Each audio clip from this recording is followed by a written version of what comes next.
तरुणांनी सरकारी नोकरीच्या मागे न लागता यशस्वी उद्योजक बनावे। सरकार त्यांना सर्वतोपरी मदत करेल।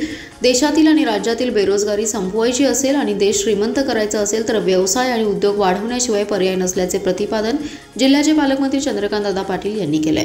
ते सांगलीतील विलिंग्टन महाविद्यालयातील आयोजित कार्यक्रमात बोलत होते। यावेळी बोलताना चंद्रकांत दादा म्हणाले, संपूर्ण राज्यात वर्षामध्ये फक्त 10,000 सरकारी नोकऱ्या तयार होतात।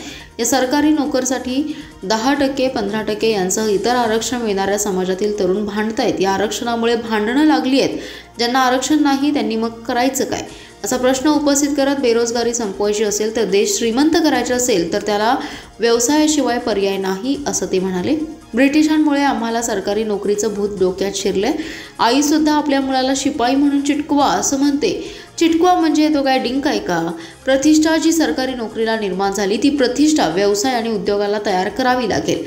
ज्या पेन्शनचे आकर्षण सरकारी नोकरीमध्ये, तीच पेन्शन पंतप्रधान नरेंद्र मोदी यांनी अटल पेन्शनच्या माध्यमातून सुरू केली आहे। किती विद्यार्थी MPSCला बसतायत, 5-5 लाख लोक परीक्षा देत आहेत। अरे जागा किती, परीक्षा देताय किती जण? जर परीक्षा पास झाली नाही तर हे तरुण समाजावर राग काढतात, असंही ते म्हणाले। स्वावलंबी भारत अभियान, ज्याचा शुद्ध मराठी ग्रामीण अर्थ असा की जर आपला देश स्वतःच्या पायावर उभा राहायचा असेल तर मोठ्या प्रमाणावर नवनवीन शोध लागले पाहिजेत।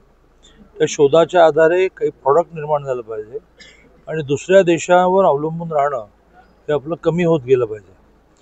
हे साधारणतः 2020ला कोविडमध्ये जाणवल्यामुळे राष्ट्रीय स्वयंसेवक संघाच्या प्रेरणेने काम सुरू झालं। आता ते प्रचंड वाढलं आहे।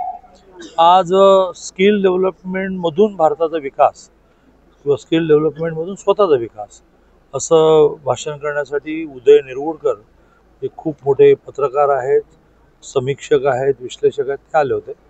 खूप चांगला कार्यक्रम झाला। कॉलेजचे विद्यार्थी, नागरिक मिळून हॉल तुडुंब भरला होता। इथून काही नवीन गोष्टी होतील।